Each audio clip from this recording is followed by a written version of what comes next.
आज हम इंदिरा एकादशी का महत्व बता रहे हैं और कथा भी सुनाएंगे। ध्यान से श्रवण कीजिएगा। आश्विन मास के कृष्ण पक्ष की एकादशी को इंदिरा एकादशी कहा जाता है।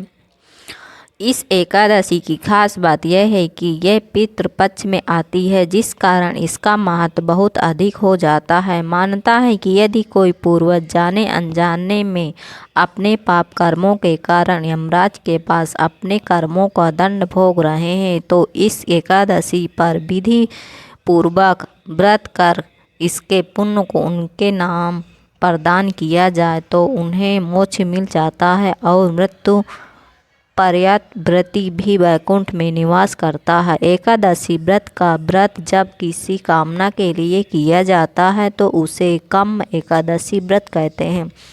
ऐसा व्रत धन संपत्ति संतान आयु स्वास्थ्य आदि की कामना से किया जाता है। यदि निष्काम भावना से यह व्रत किया जाता है तो इसे नित्य एकादशी व्रत कहा जाता है।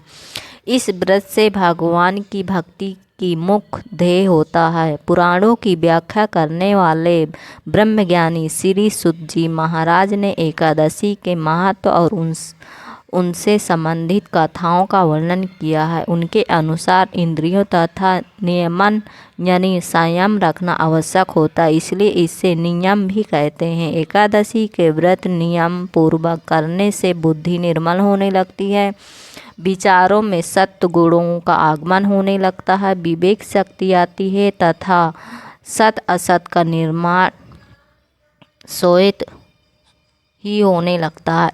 इंदिरा एकादशी व्रत कथा ध्यान से श्रवण कीजिएगा। धर्मराज युधिष्ठिर कहने लगे कि हे भगवान, मैंने भाद्रपद शुक्ल एकादशी अर्थात परिवर्तनी एकादशी का व्रत सविस्तार वर्णन सुना। अब आप कृपया करके मुझे आश्विन माह के कृष्ण पक्ष की एकादशी के विषय में बताइए।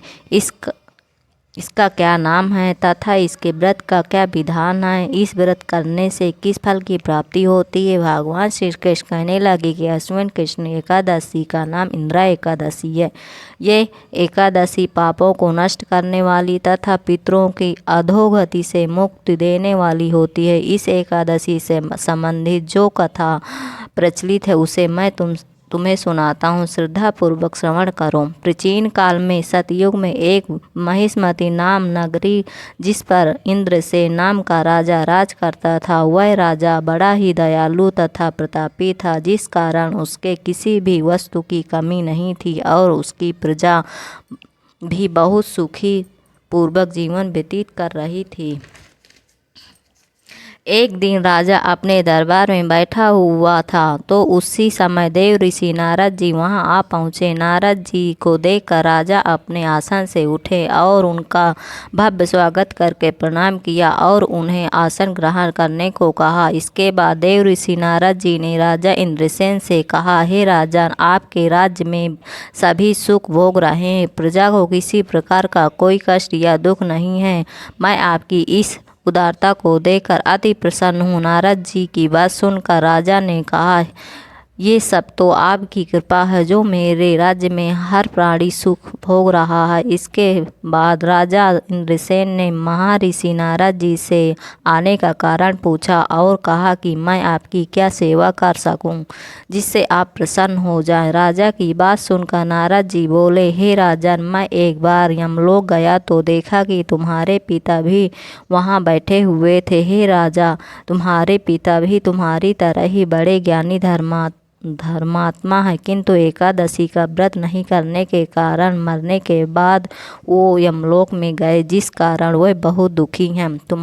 उन्होंने तुम्हारे लिए एक संदेश भेजा है। राजा ने पूछा, क्या संदेह है देव ऋषि, कृपया करके मुझे बताइए। आपके पिता ने कहा है, हे देव ऋषि, आप मेरे पुत्र इंद्रसेन जो इस समय पृथ्वी पर महिष्मती नाम नगरी का राजा है, उनके पास जाना और कहना कि मैंने पूर्व जन्म में कुछ बुरे कर्म किए हैं जिससे मुझे यह लोक मिला है। यदि मेरा पुत्र मेरे लिए आश्विन महीना की कृष्ण पक्ष में आने वाली इंदिरा एकादशी का व्रत करे, विधि विधान श्रद्धा पूर्वक करेगा तो मुझे इस लोक से मुक्ति मिल जाएगी। इसके बाद मैं स्वर्गलोक में वास करूंगा। ये सुनकर राजा ने देव ऋषि नारद जी से पूछा कि कृपया करके आप मुझे इस इंदिरा एकादशी व्रत का विधान बताइए जिससे मेरे पिताजी को स्वर्ग लोक प्राप्त हो जाए। नारद जी ने कहा, इस व्रत के लिए तुम दशमी के दिन प्रातः जल्दी उठकर स्नान आदि से मुक्त होकर किसी नदी पर अपने पितरों के नाम का श्राद्ध करें और रात्रि को पृथ्वी पर शयन करें, जिसके कारण एकादशी वाले दिन प्रातःकाल जल्दी उठकर सूर्य भगवान को पानी चढ़ाने के लिए एक लोटा में जल, धूप, दीप, पुष्प आदि डालकर भगवान विष्णु जी को चढ़ाएं और इस व्रत का संकल्प लें। मैं आज पूरे दिन का व्रत निराहार करूंगा और सभी लोगों को त्याग करूंगा। इंदिरा एकादशी व्रत की सभी विधि बताकर नारद जी वहाँ से चले गए और कुछ ही दिनों के बाद इंदिरा एकादशी आई। राजा ने इस एकादशी का व्रत किया और पूरे विधि विधान से श्रद्धा भाव से पूजा अर्चना की और अपने पिता का नाम श्राद्ध किया तथा दूसरे दिन ब्राह्मणों को भोजन कराकर दान दक्षिणा देकर उन्हें विदा कर दिया। उसके बाद स्वयं भोजन किया। राजा इंद्रसेन ने इंदिरा एकादशी व्रत के प्रभाव से उसने अपने पिताजी को यमलोक में मुक्ति मिल गई और वह सदा के लिए स्वर्गलोक को चले गए। ये युधिष्ठिर यह इंदिरा एकादशी के व्रत का महत्व मैंने तुमसे कहा है। इसके पढ़ने या सुनने से मनुष्य के सब पापों से छूट जाते हैं और सब प्रकार के भोगों को भोग कर वैकुंठ को प्राप्त होता है। अगर हमारी ये वीडियो आपको पसंद आए तो वीडियो को लाइक कर देना और चैनल को सब्सक्राइब कर देना। कमेंट में हर जय श्री कृष्ण लिखना ना भूलना। राधे राधे।